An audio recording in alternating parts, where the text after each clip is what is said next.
Good morning and welcome to our 15th week. I am still so pleased as I talk with Mr. Tips and Dr. Boyd weekly about the course of the school year. When we were here in July and August, sort of figuring out the mitigations, the plans to start school, we had no idea that we'd be this far along and be able to be together so much. To do things like have a play that I saw yesterday, and really pleased, as the audience were, to be part of an event like that. To see us play 9 football games, and I sure wish we were playing a 10th. It was a tough loss, but it was a great season to be part of. I want to talk briefly before I get into the agenda about the Thanksgiving week and about doing all we can to keep us in school. A lot of us think that being here is overall very safe, and that the bigger problems tend to be the social events outside of MBA and gatherings, which is natural. People want to bond, get together with friends.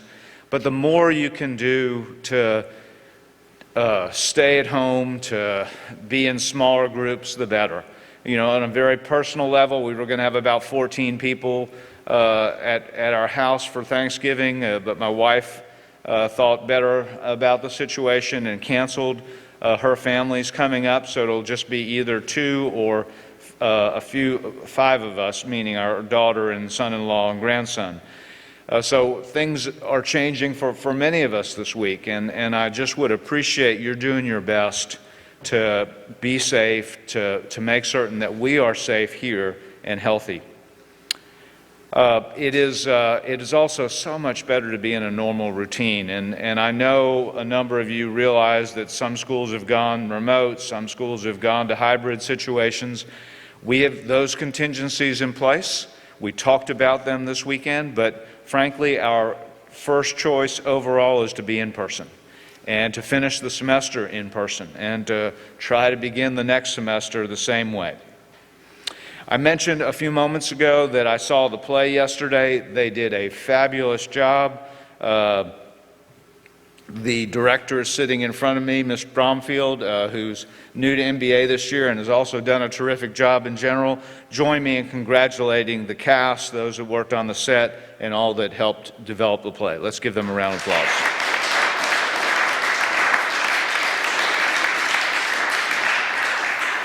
I am reminding you from the announcements that each year the NBA Service Club and the hockey team volunteer many hours helping Nashvillians in need for the last-minute toy store. This year, our neighbors need more than our time. Due to the coronavirus pandemic's increasing need and decreasing donations, they also need toys. Please join us in helping our neighbors at our Toy Blitz, which is today and tomorrow. There are blue bins in Massey, Lowry, Ball, and the dining hall. Bring in toys that are in the price range of $5 to $15, or simply donate by clicking the link from the daily announcements and supporting this important effort. Also, today is the last day, if you're interested in buying pecans, to choose to do so by connecting with the sophomore class fundraiser. We are grateful to have one of our parents here today to speak. Mr. Jon Meacham is a distinguished historian. He has written numerous books on U.S. presidents and is a frequent commentator about political events, but his base and his focus is on how we look at history, and he's going to talk to us this morning about democracy. Please join me in welcoming Mr. Jon Meacham.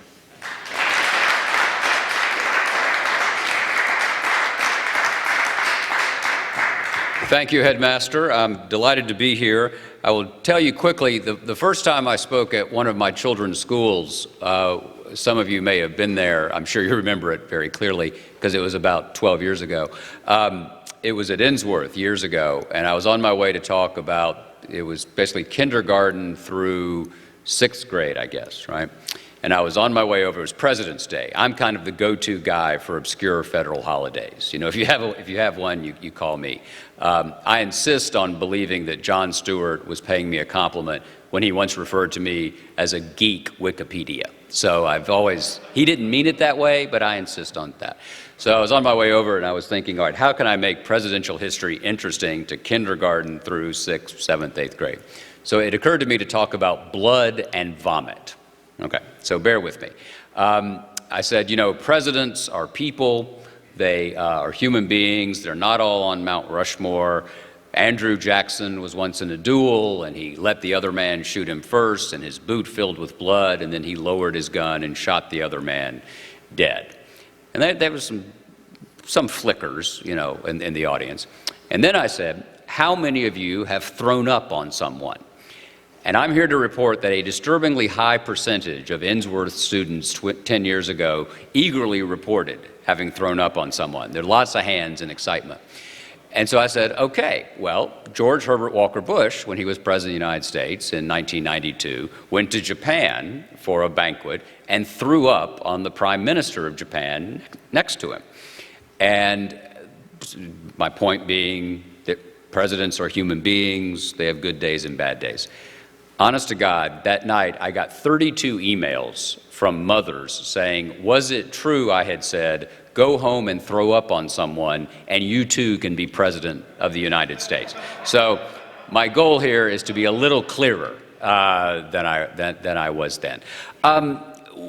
Does it come news to anyone that this is an inflection point for the constitutional republic that has been in operation since Virginia and New York barely ratified the Constitution in 1788, leading to George Washington's first inaugural on the 30th of April, 1789.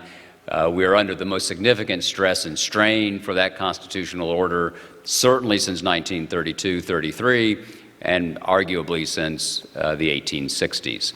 In 1932-33, we lived in a moment where Franklin Roosevelt, who was coming to power at a moment of enormous economic calamity, actually said the two most dangerous men in America were Huey Long and Douglas MacArthur. Huey Long was a populist from Louisiana who could lead a revolt from the socialist left, and Douglas MacArthur was the Army Chief of Staff who could lead a revolt from the fascist right. And so I know that this feels unique. It is not entirely unique, but it is incredibly important. And I just want to take a few minutes to both point out that the forces that are shaping us are perennial.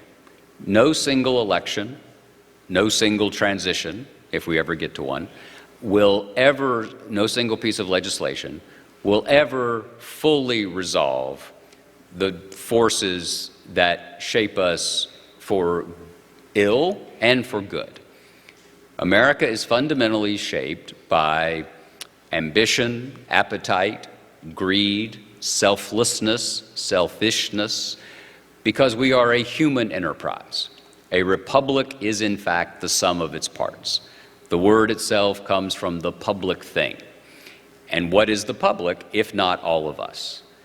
And so the founders, for all their imperfections, and they were manifold, understood that we would be driven by impulses that would arguably almost always put our personal gain ahead of a common good.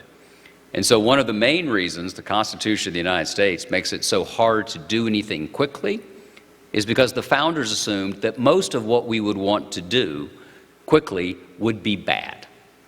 And hence the division of power, hence divided sovereignty, the manifestation of what Montesquieu had written about and that came to Philadelphia through the Enlightenment. So I've argued that the soul of the country, the soul of America, is best understood not as all good or all bad. And depending on where you voted, certainly for the first time, or you're thinking about voting, or your parents, or whatever you're seeing on cable or on your phone, you're either pretty happy or you think that there's a socialist cliff we're about to go over. This is not a new debate. I think that the soul of the country is not all good or all bad. I see it as an arena of contention. In Hebrew and in Greek, soul means breath or life. When God breathes life into man in Genesis, that word can be translated as soul. When Jesus says in the Greek New Testament, greater love hath no man than this, than to lay down his life for his friends, life could be translated as soul.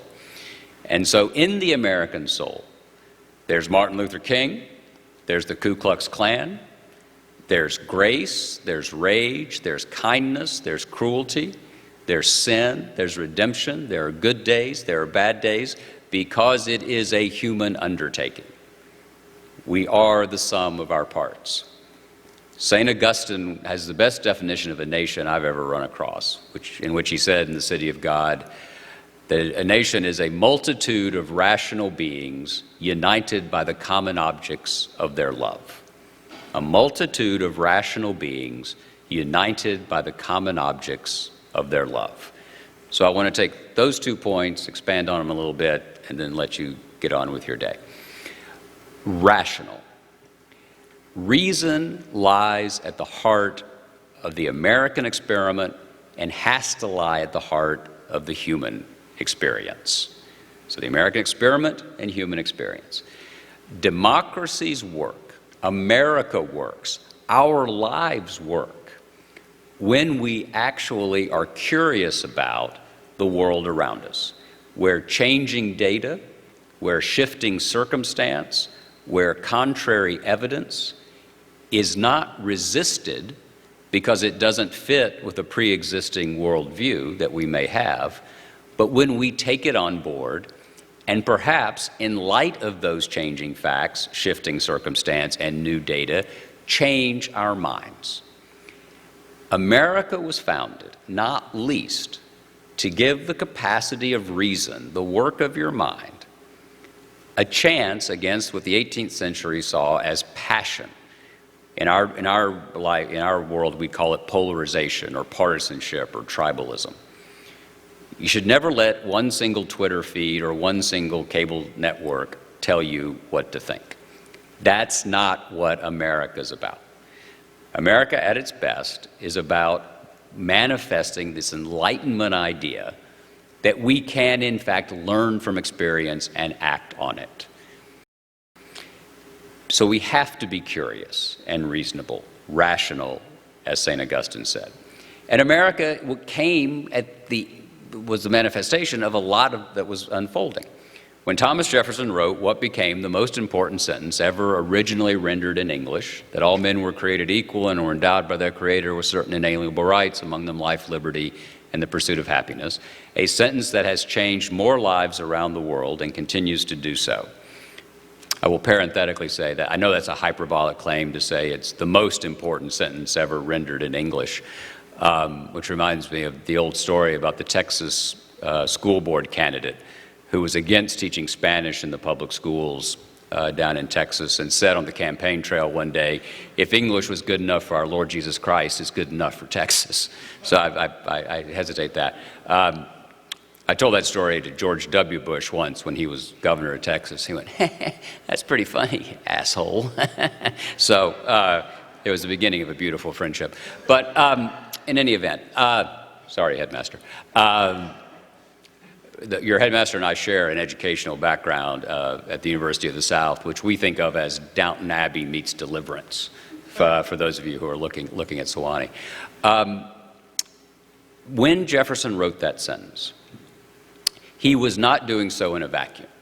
He was doing so because of Gutenberg, the invention of movable type, which democratized information and spread literacy and capitalism, the Protestant Reformations, which translated the world from being seen as vertical to more horizontal, where popes and princes and prelates and kings, who either by an accident of birth or an incident of election had been given automatic and autocratic authority over all of us, the scientific revolution, the Enlightenment, the Scottish moral enlightenment, all of these forces were unfolding, heading into the creation of the American experiment.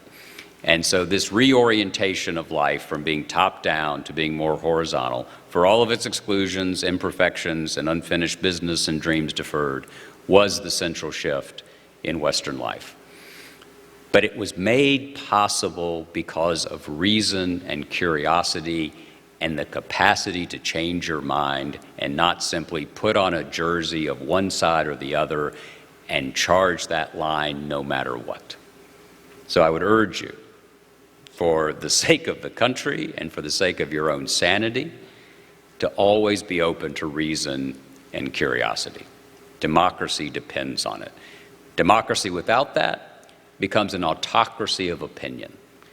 And that might be okay if you have a majority at a given moment, but I promise you all of human experience says that if you're counting on autocracy, you better make sure you're always in the majority, because the majority always flips. And if you respect everybody on the front end, if you give that respect, they'll give it to you when the tide turns. And I promise you this, the tide always turns. So, reason and curiosity. The other is empathy. It is absolutely essential that we see each other not as adversaries, but as neighbors.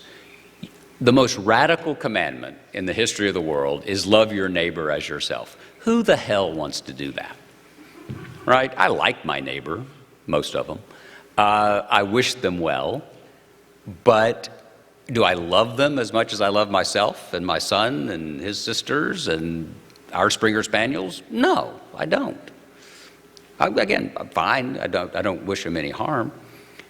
But what every key religious tradition and moral tradition teaches us is that radical and revolutionary commandment that we have to at least try to love our neighbors as ourselves.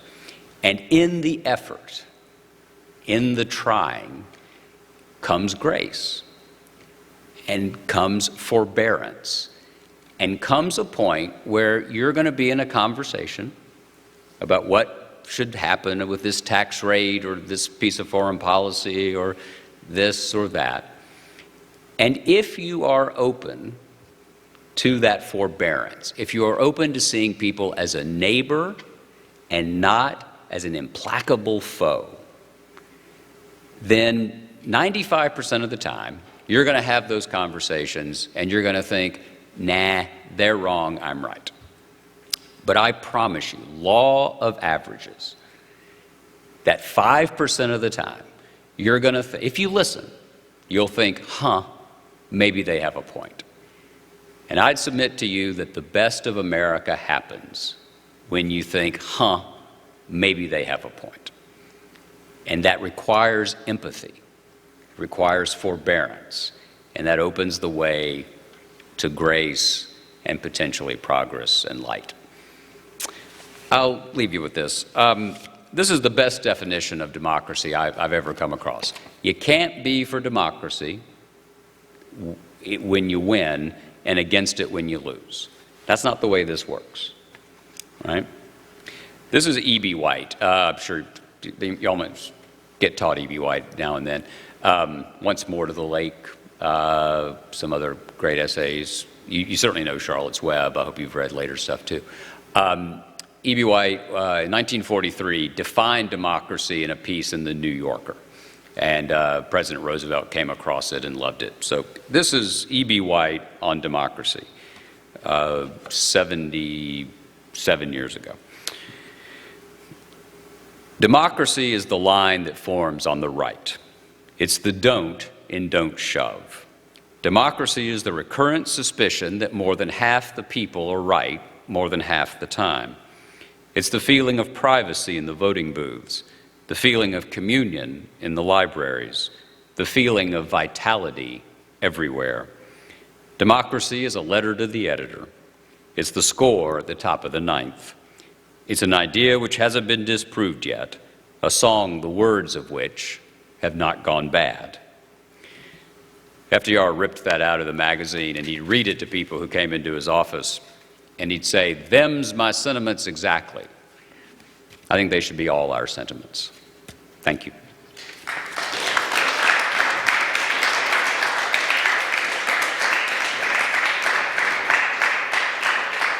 Thank you, John. I reflected as you spoke how much I have enjoyed being around you and having you speak at MBA. I remember vividly you're speaking to one of the boys' school conferences, and you talked about, I think, 4 presidents, I think Jackson, Jefferson, TR, and FDR. And you talked about the ways in which their traits would be the kinds of characteristics we would all love to imbue in our sons. And it was a memorable speech, and I've heard my friends around the world talk about that many times. And so I have great memories and appreciation for your being here today and for knowing you and your family. So thank you very much. Sam Bartholomew is going to come up and talk a little bit about a service project. And following that, Jack King.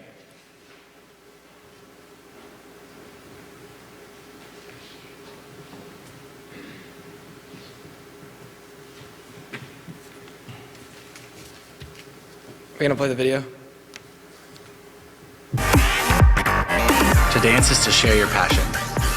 To dance is to join the movement. As one generation fighting for the next. To dance is to make a difference. To dance is to make memories. To dance is to make miracles.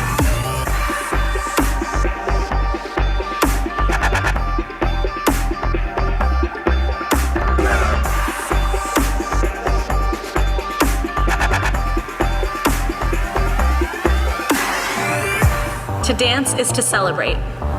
To dance is to be victorious.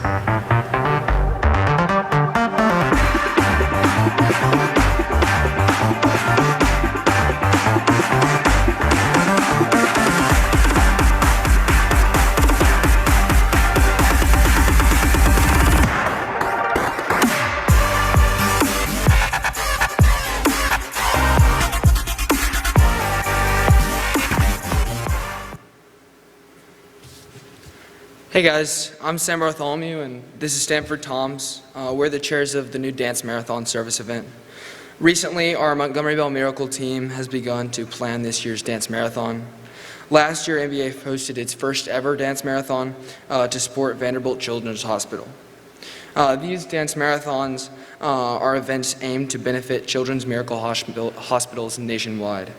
The truth is, many pediatric hospitals across America help whoever is in need, whether they can afford it or not. And by not turning anyone away, these hospitals need donations to continue to serve their communities. Dance marathons help to raise funds and awareness for this cause, and we are glad that MBA got involved last year. This year, we are hoping to have a fantastic event in late January. We raised over $30,000 last year, which was a huge amount for our first year, but we were out fundraised by Ensworth.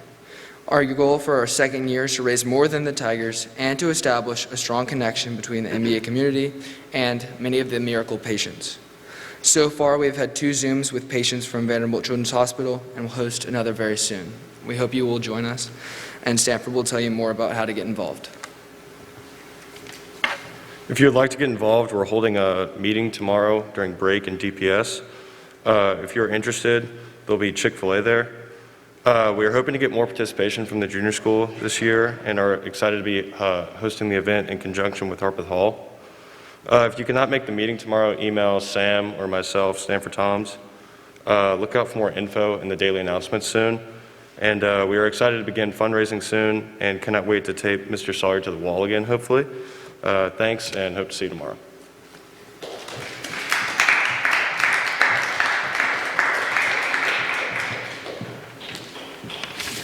Hey guys, my name is Jack Kim, and I'm the president of the Health and Wellness Society here at MBA. We'll be holding a Zoom panel discussion with Darren Dixon, the co-founder and chief culture officer at Valor Collegiate Academy, a public charter school in Nashville, on December 2nd, which is next Wednesday. Valor consistently, year after year, ranks in the top 1% statewide in academic achievement. What's unique about Valor is how they integrate social-emotional learning into their curriculum. Valor's aim is to put as much stress on the emotional aspect of their students' development as they do on their academic development. Mr. Dixon and Valor are proving that the future of education is going to look very different if we open our minds to new ways of thinking about education. They are nationally recognized, and it is a privilege for us to be able to discover what's possible in terms of education.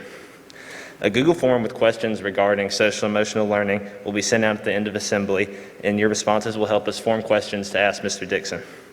The Zoom link, along with a powerful video about Valor's approach to education, will be sent out in an email later today as well.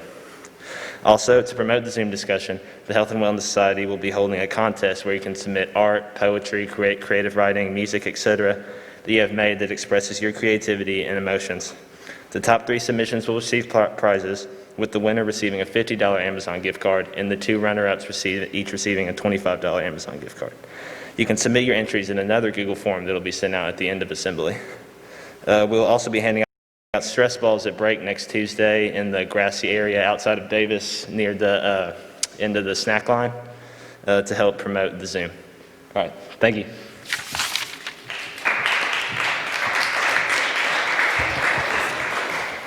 Thank you, Jack.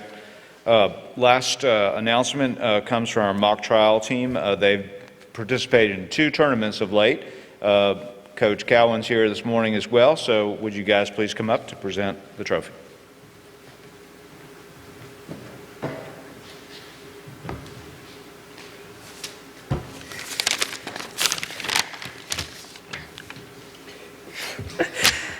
The NBA mock trial team, consisting of seniors Joseph Bilardo, Tanir Ghosh, C.H. Henry, Ashwin Jain, Sam Meacham, Luke Murad, and Jason Zhu, juniors Gene Herman, Matthew Hyde, Reed Smith, and Travis Swafford, and sophomores Chandon Klimico and Mathreya Gowda, recently competed in 2 virtual competitions, Empire Chicago and the Empire New York World Championship. For the Empire Chicago competition, each student participated through Zoom on his own computer. After 4 rounds of competition, we were 2nd in our division and 4th overall. Travis Swafford and Joseph Bilardo were recognized for their roles as witness and attorney, respectively. Additionally, our team was awarded the Spirit of Empire Award, as voted on by our peer schools in the competition. More recently, we transformed the stage in DPS into a virtual courtroom and competed in the Empire New York World Championships. After 4 rounds of competition, we were 1st overall in our division and competed in the championship round against the defending champion, Venture Academy of California, where we narrowly lost 14.5 to 11.5 on ballots. Joseph Bilardo was again recognized as one of the competition's outstanding attorneys, and C.H. Henry was awarded the Evan Carrington Outstanding Witness Award for the top overall witness at the World Championships. We'd also like to encourage all high school students who are interested in participating in our upcoming local competitions to attend an informational meeting tomorrow in Pfeffer during break. Again, tomorrow, Pfeffer during break. I think we'll send an email out to remind everybody about that. Our next competition is a virtual regional competition in February that qualifies teams for the state virtual competition in March. Our team and coaches would like to thank Mr. Joya, the faculty, the Mothers Club, and the tech, theater, and maintenance staffs for their continued support of the program and our competitions. And we as a team, of course, like to thank our coaching staff, Mr. Wade Cowan, and Mr. Michael Stewart, and Mr. Tracy Hancock for their support. On behalf of the team, we would like to present these 3 trophies to Mr. Joy and the school. Congratulations. Thank you. Thanks, Joseph. And thanks, Joseph and Sam. Handsome trophies. Lastly, we had a number of athletic events last year. Rifle wrestling, our junior school wrestling team finished their season. It was a great season, big match win too against BA. Our soccer team in junior school finished their season undefeated, had a great win against CPA. Hockey team continues to do really well. They won last week 7-0. Bowling team defeated Ensworth. Varsity and swim team now have the largest number of students they've ever qualified to compete in the state meet. And of course, I mentioned at the beginning of the assembly that we were sad to see the football season come to an end, but it was great to get to the semifinals and know how hard they worked and how well the season went ultimately for all of us. That's it for today. Thank you again, Mr. Meacham, and hope you all have a good week and Thanksgiving.